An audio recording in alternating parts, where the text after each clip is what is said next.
Good morning. Excellent. Thank you. Okay. So my name is Aaron Press. I'm with LexisNexis Risk Solutions. I'm the Director of Payments at LexisNexis.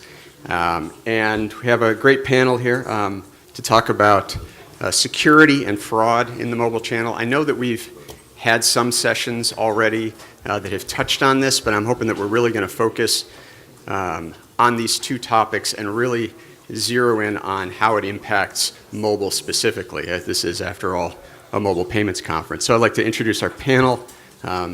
Dean, actually, why don't you guys introduce yourselves, give a quick introduction, who you are, where you're from. Excellent, thanks Aaron. My name is Dean Wynett. I'm the Director of Mobile Products for a company called Biometrics. Our entire focus is fraud and security for vendors, merchants, banks, etc. We are a software as a service platform. Our entire goal is to help our customers determine, is this the real true identity that's interacting with my business? We were the first vendor in the market to establish the concept of a shared digital intelligence network, whereby all of the customers that contribute to our network, and they are significant, we have some of the world's largest commerce and banking providers, can actually anonymously share and evaluate the different data points that we have in our system amongst themselves. So just because this particular consumer is new to bank A, commerce provider B, can immediately take advantage of that history and the reputation that we have in our network. Great. Okay, and we have Dave Lott from... Good morning, everyone. Dave Lott from the Federal Reserve Bank of Atlanta, the Retail Payments Risk Forum. Since we'll be providing a lot of perspectives and opinions, I have to provide a standard disclaimer that any opinions that I provide, especially those that you might agree with, do not necessarily reflect those of the Federal Reserve Bank of Atlanta, nor the Board of Governors. Real quickly, the Retail Payments Risk Forum, we serve as a research and education group to the entire payments industry within the Atlanta Fed. We appear at a lot of conferences. We do white papers. We also convene conferences of our own. You may be familiar with our group from the standpoint that we jointly work with the Payment Strategies Group at the Federal Reserve of Boston and have convened since 2010 the Mobile Payments Industry Work Group, which is a group of around 50 of the major players in the mobile payments space in the United States, from financial institutions to merchants, to technology providers, to the mobile carriers, to chip manufacturers, focusing on issues related to mobile payments, and again, focused on risk security issues. All the publications from that group are available through the Federal Reserve of Boston website, so I encourage you to Google that, Federal Reserve Boston, MPIW, and you can get that information. We also at the Atlanta Fed do a weekly blog on payment risk issues, take on payments, so encourage you to look at that as well. Thanks for that. And that's the only thing I'll try and sell you on today.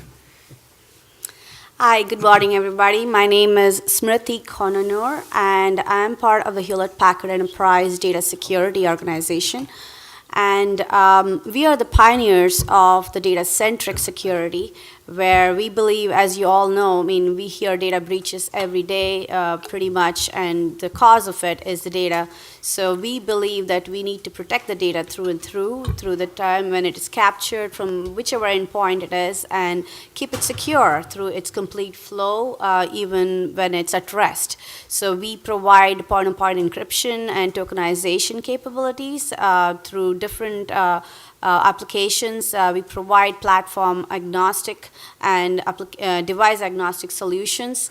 So we actually use very creative technologies, security technologies, through which we provide a very optimal solutions, where we don't have to any customers don't have to make any huge amount of changes to their current infrastructure to keep the data safe through and through.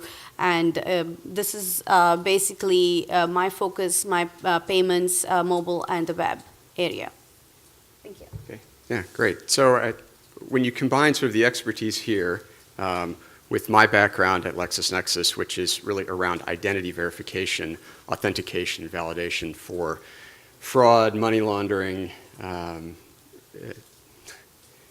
financial services, retail, I think we've got hopefully a really good brain trust here. So kudos to, not that I have a brain, but kudos to the conference for putting together this panel. I want to start off talking about security. We often talk about, there's sort of two sides to this issue. There's security and then there's fraud, right? When security fails, fraud is the result. That's kind of an oversimplification, but I think it's a good way to separate these ideas. I want to start with security and say, so what are kind of the legacy security challenges that mobile can solve, or at the very least limit? Where does mobile create advantage from a security standpoint? And let's start with Smriti. Yeah. So one of the reasons mobile wallets, Apple Pay and Android Pay, they're secure is mainly because of the EMV tokenization or the payment tokenization. So when we say tokenization is a very loosely used term nowadays. However, EMV tokenization is basically tokenization of the payment data prior to the authorization or the transaction it goes through. Since we are actually tokenizing the PAN data or the payment data prior to the transaction, so basically we are providing a surrogate value to the card number. So any hacker, any fraud that occurs in the midstream, they don't get even if they get the data, it's not usable data. So, and also when they do the tokenization itself, there's a lot of rules and policies that go through with it. When the token is generated, it's device specific, it's channel specific. So it's very hard, even though EMV tokenization provides that kind of security there. It's still somewhat not 100%. Secure, but still it provides a highly secure solution there for the payment information. Okay. Yeah, the other thing I would, add is, in addition to the tokenization of the payment account number, is the authentication of the user with regard to generally biometrics that are available as an option. Again, there's no individual methodology of authentication that's 100% perfect. Everything has its limits there. But clearly, the fingerprint, the Touch ID, or if you're going with facial recognition, voice recognition to some degree, adds that additional, layer of authentication.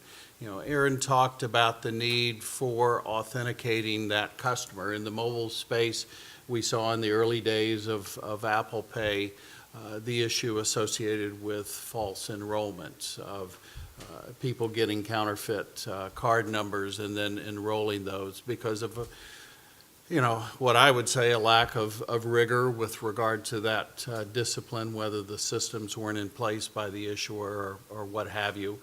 That has largely been corrected, but it goes to whether you're opening a checking account in a branch or enrolling someone in a mobile banking application. You have to know who that is that you're dealing with and make sure you authenticate that person. And mobile provides some additional means of having a higher level of confidence, if you will, in that authentication. Yeah, I tend to agree with Dave. Also on the authentication side of things, we don't need to physically go and issue tokens anymore. We don't need to verify that this token made it to the correct person. There is inherently a very large challenge when doing the actual enrollment on a mobile device, though. How do you really prove that this is the user they say they are? And this is always going to be a challenge unless you lock them in a cell and just watch them actually register their thumbprint at the time. I don't really see how we can very accurately address that.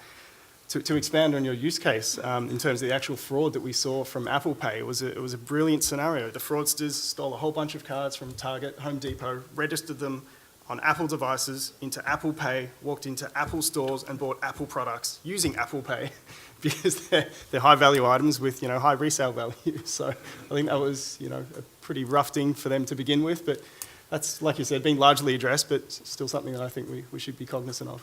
Yeah, well, I think you've sort of foreshadowed my next question, right? So we talk about the advantages that mobile can bring, but clearly there are some challenges that come with it. So, what are the new security challenges that are presented through the mobile channel that the mobile device creates?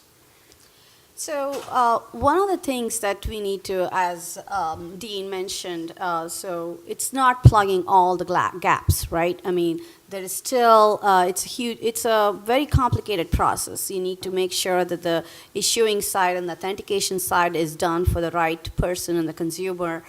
So it really does not plug all the gaps. And there are new technologies that are coming in. 3D Secure is one of the technology that's not been a new technology, but it's being revamped for more applications, like mobile applications. So that's one of the methodologies that could be used going forward. And, this is, and the other aspect that I really wanted to point out was that most of these technologies, the mobile payments, tokenization is providing security for payment information, but still not providing security for private information. Privacy is becoming more and more lost thought because data is everywhere with more and more applications coming in. So, fraud could happen in any way. It's not just the payment data. Hackers are going to find more and more ways to actually, commit fraud. It does not need to be the payment data itself. They could find the private information, social security number, and gather information based on that for the payment information too. So one of the forethought that we need to think through is that it's not just providing security for payment information, but also need to provide security for all sensitive information. So that's one of the things that I really wanted to point out in this panel. Thank you. Excuse me, I would just add, and this is something that we've heard through many sessions yesterday and already today, is the need for education with regard to the improved security that mobile can provide. I know my personal experience with regard to, going to a carrier to purchase a phone. The last thing in the world that salesperson wanted to talk to me about was security. They were more interested in selling me the charger and the phone screen protector and things of that nature. And financial institutions are somewhat removed. Certainly they're removed from that process of acquiring the device itself.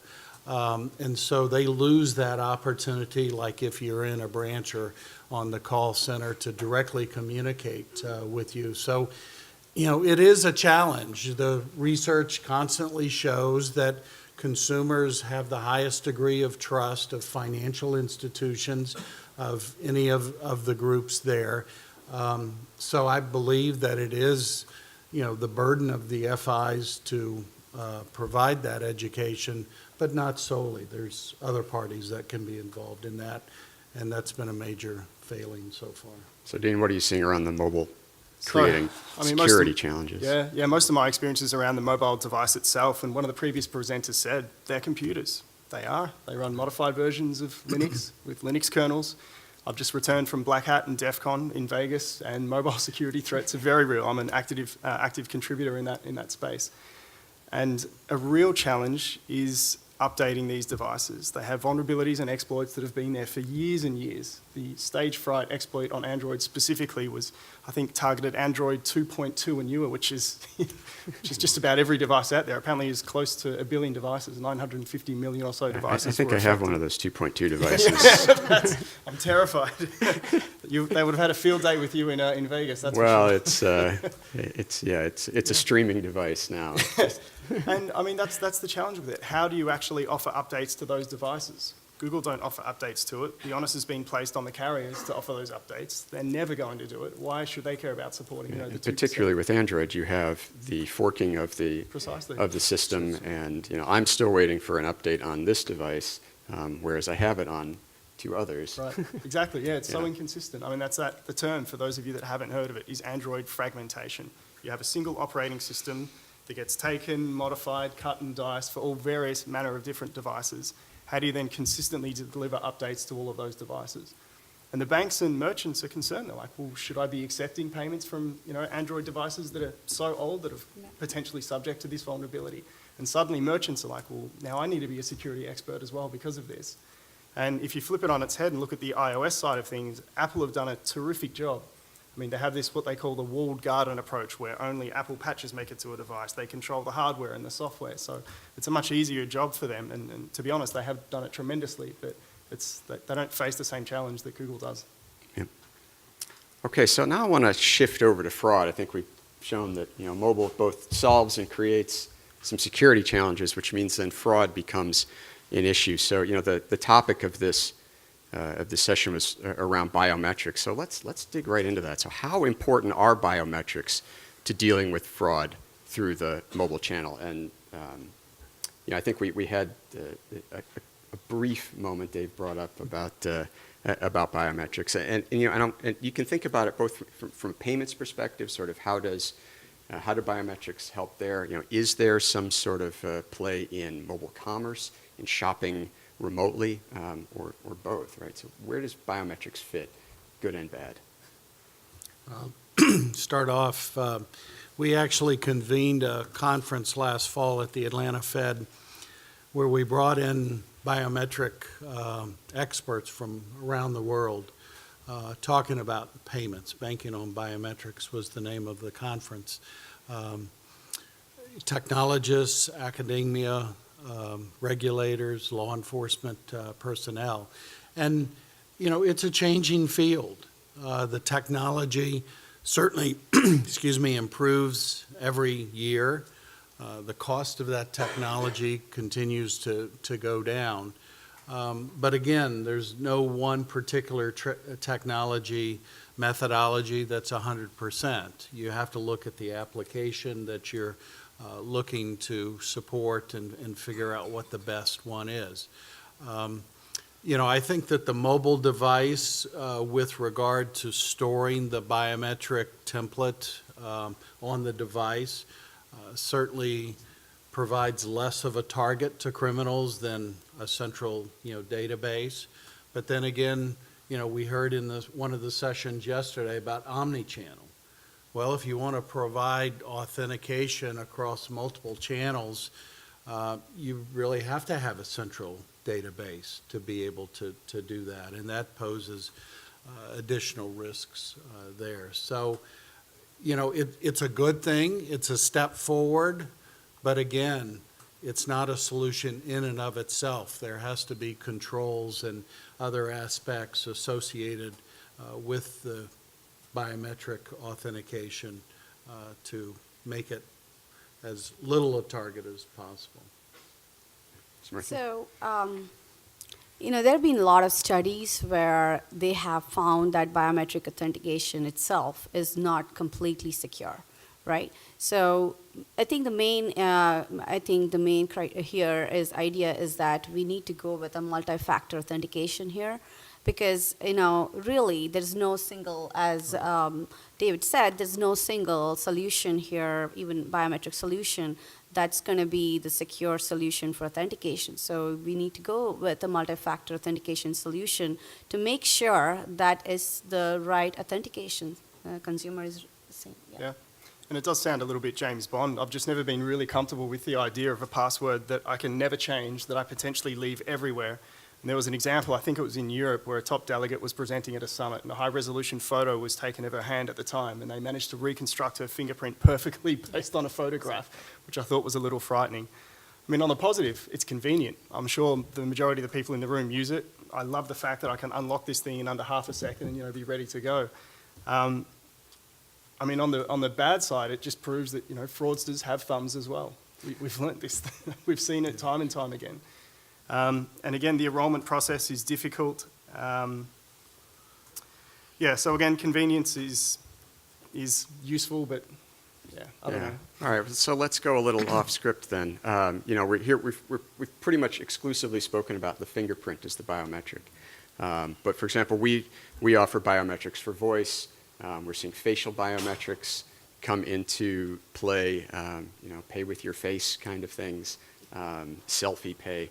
How do you think that, and even things like signature dynamics, so there's a lot of other things. Do you see some room there, and does mobile enable or or create disadvantages to these other types of biometric authentication methods? Well, excuse me, again, based on the learnings from the conference that we had last fall, and, USAA, offers voice, fingerprint, and facial recognition as access methodologies for their application. They will, and have publicly said that the vast majority of their customers, their members, use fingerprint, ID. From our learnings there, and again, the technology is continuing to change. I think near-term iris scans are going to be the preferred method of technology there. The reliability is far superior to facial recognition and some of the others. The problem with iris scan to this point in time is it requires a special light frequency in order to do that scan, which hasn't been available on the phones. The rumors are that the new Samsung phones will have iris scan capability on those. And again, technology is continuing to change. We hear fingerprints of, the Tom Cruise, cut the finger off and, put it on the scanner kind of thing. Well, now they're looking at 3D, readers to whereby it not only reads the surface, but looks at the capillaries under the skin to make sure a liveness detector. And we're seeing that on facial recognition to avoid someone, just taking a picture of a photograph of, having to blink your eyes or things of that nature. Again, nothing's foolproof given enough time and money to try and defeat that system, and to the comment of having to use multi-factor authentication there. But on the other hand, some of those authentication factors are, becoming more and more of a target. I mean, you had, NIST come out recently and basically provide a warning with regard to SMS message authentication for a transaction, just because it's becoming much more of a target for the criminals to intercept and spoof those messages. And they're saying long-term, it's not going to be a very strong method of authentication. Yeah. One of the areas I'm particularly interested in myself are behavioral or passive biometrics. Yeah. Some of the really, really nice things I've seen, and they're actually getting to the point now where, they are reality. They've got 98% upward percent accuracy rates, and it works primarily on the cadence and the speed at which you typically type. The challenge that I have with it is the moment you're holding a Vegemite sandwich and you're now using one hand versus the two you normally use. It kind of You all are the goes out only window. person in this room who will ever have that problem. Yeah, so I love them. The passive biometric systems are very, very good. They have limited use on desktops. They're certainly far more effective on mobile devices with all the different sensors that we have and the different touchscreen capabilities. Okay. One thing that I'd really like to point out, though, is that we've done a terrible job of enforcing biometrics. It's an option. You can bypass every biometric system I've ever seen with a 4-digit PIN today, and for me that still just doesn't sit very well. I just want to echo the thought that I think, more and more hackers are going to become intelligent as with new technologies come in. So technologies will continue to evolve because they need to. We need to come up with solutions to make sure that we are going to be providing the right kind of security. So, really need to provide the multi-factor authentication and the multi-layered security in order to be able to meet all these challenges. So kind of sticking with fraud, LexisNexis has done a study for years around what we call the true cost of fraud. And one thing we added a couple years ago were questions around mobile. And what we found was that fraud through the mobile channel is disproportionate. There is more fraud coming through the mobile channel.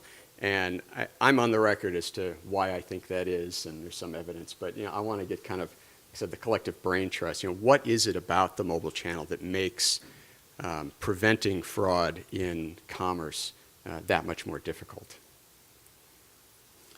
So I wanted to say one thing is that, initially it was card present, right? You would go and, they would look at your ID. Even now, they look at your ID and they make sure you're the person, right? That aspect of identification is not available with either web, online, e-commerce, or mobile commerce solutions. Even though mobile is coming up with better solutions than e-commerce, because e-commerce still doesn't, it's very hard to be able to authenticate the person. But still, I mean, it's not easy to authenticate that person, so fraud is going to be high. And it's going to be high whichever channel is going to be the more, a used channel. So I think that's one of the reasons why there is more fraud in the mobile space and maybe even the e-commerce space. Yeah, one of my perspectives on this is a bit of a paradigm shift. In the old days, you logged into a website to infrastructure that was wholly and completely owned by an entity that they could be entirely responsible of. There wasn't really any application that was gone and deployed to the end users, whereas now we're seeing that. So we have fraudsters that are reverse engineering mobile apps so effectively well, and it's a kind of unpublished kind of scenario that we have whereby one of the largest retailers in North America, their back-end APIs were penetrated that well by the fraudsters that managed to reverse engineer their mobile application. They actually wrote an underground API guide on how to make payments on this merchant's platform, including authentication tokens, logins, everything. It was a complete API reference that they reconstructed just by reverse engineering. And this was a failure to harden the application, essentially. Precisely, yeah. And it's not easy to do. Again, we're asking banks and merchants to be hardcore security experts when it comes to designing and deploying their mobile apps. It's difficult. I mean, clearly, the card-not-present environment is ripe for fraud. I mean, we know that with the introduction of EMV and the mobile wallets at the point of sale, and the increased security that has come from that, the criminals aren't retiring. They're moving to other targets, and every country that has gone through the EMV migration has seen that major shift over to card not present, and whether you're doing it through a laptop, online ordering, or through a mobile device, it's an area that the retailers are struggling, with. Like say, their mention of 3D Secure, the original version was very clunky, very cumbersome for everybody, and it got very little, adoption. There's some basic things of, CVV checks and things of that nature that provide, again, every barrier that you can put up, even though it may only be a 1-foot high fence as opposed to a 10-foot high fence with a moat in front of it, is good. But there's limitations there, and merchants have been reluctant to adopt a lot of the authentication methodologies just simply because they're concerned about the abandonment rate and losing that sale. They'd rather take the risk of fraud than lose that sale. Well, and I would say that that's healthy, right? So, one thing we say quite a bit is it's possible to have zero fraud as long as you're comfortable with zero sales. Right? If you want to say no to anything that looks vaguely suspicious, go right ahead. But, I mean, even if you look, having spent time on the issuing side, right, they're not shooting for zero fraud. They're shooting for managed fraud to a level that's acceptable. So I think that's an important point. I just wanted to add, so I just read a report yesterday, an article on payments.com that said that the fraud has increased by 137%. Mm-hmm. Yep, saw that same article. And the major part of the fraud was done through the digital goods and also the luxury goods. This is because of the EMV adoption. Card present transactions have reduced, the fraud has reduced there. However, the card not present transactions have increased the fraud there. Yeah, there's definitely, our study has shown not the same degree of increase, but definitely accelerating. I hate to pin it all on EMV. Correlation is not causation, but the timing does strike me as somewhat suspicious. So one of the things that Dean mentioned is behavioral analytics. There are a lot of ways that actually in the back end you can do a lot of analytics, even the social analytics of the person itself, to be able to authenticate the person, right? They could go based on your behavioral online, like, you're the person, you've been here. There are a lot of data that they could gather, and based on that, they could also use that as a factor for authentication. But you're right. I mean, multi-factor does bring in some amount of, not seamless experience, but, it's like a chicken and egg solution, right? I mean, mobile wallets are not taking off because of one of the main criterias that everybody mentioned yesterday and today was the security. One of the aspects of the security, why consumers don't feel secure. So, it's a balance, right? And at the same time, there are a lot of other machine learning. There are a lot of other ways that you could use, the back end where the consumer doesn't really see all that authentication go through to be able to use that as a factor of authentication.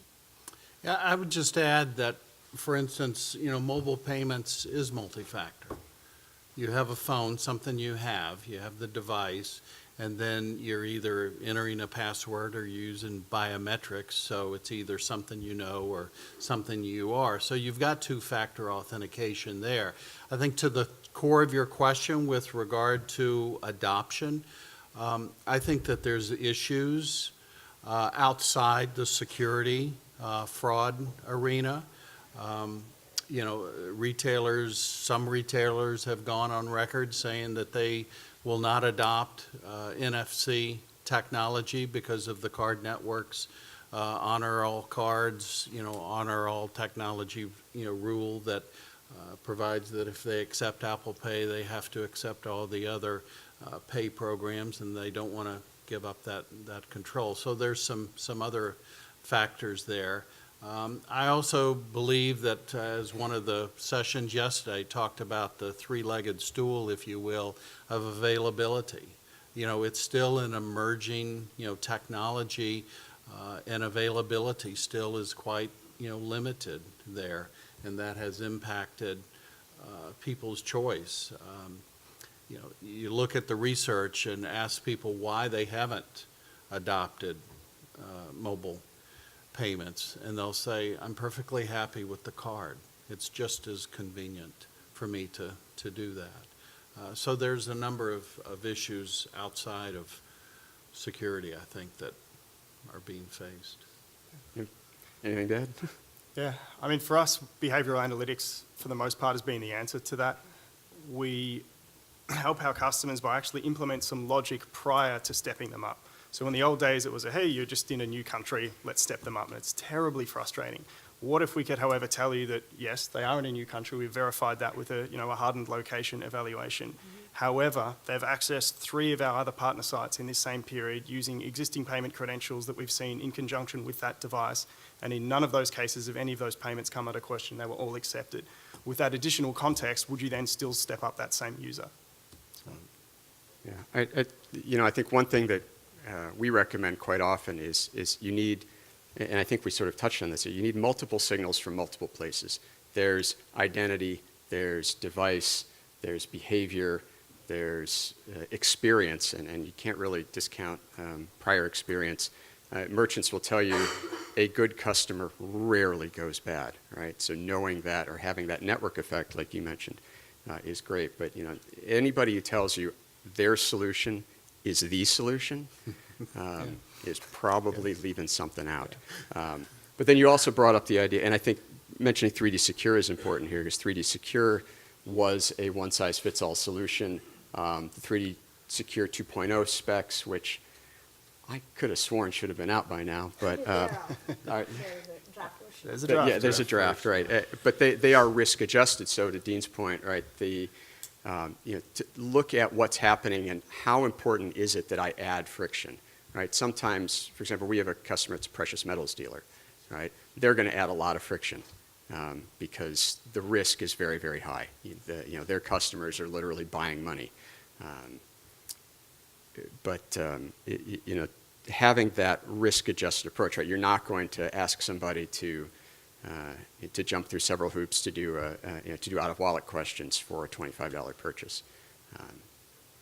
Yeah, although it was interesting, at one of the sessions yesterday, somebody was asked a question about the different technologies and what consumer reaction to that was. And one of the answers given was that consumers prefer NFC technology because there is a level of interaction between the consumer and the point of sale device, which I thought was a little bit ironic in that, you know, that provides some friction as opposed to the, you know, the Google face recognition. I know who you are and I'm automatically going to approve that transaction.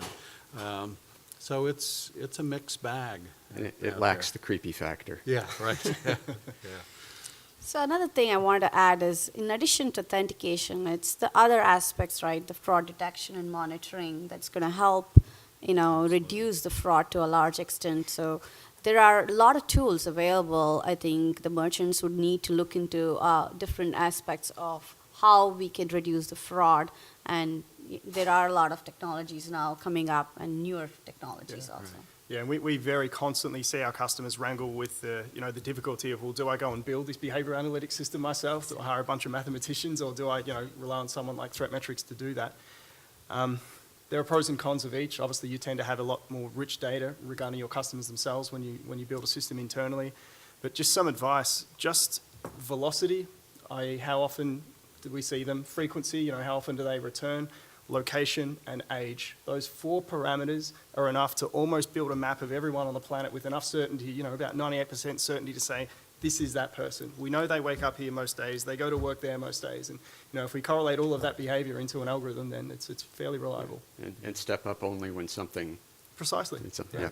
And that's one of the other things that mobile provides that, you know, other channels don't have, and that's that, you know, almost instant communication, you know, between the issuer and the customer, in that, you know, if a transaction comes in that is a bit out of the ordinary for that consumer, you know, you have the ability to send a message and say, you know, is this you? You know, are you doing this transaction, as opposed to just denying it and waiting for that phone call from the customer. Why in the world did you deny me buying my wife this lovely necklace for our anniversary? Yeah, don't want to drive up the insult rate. Right. All right. So with that, you know, thanks again to the panel. I think this was a, you know, really meaty discussion. I know that, you know, I could go on for days about this. So if you're interested in talking more, please come up, or maybe it will be a track session next year. But thank you all, and thanks for your attendance.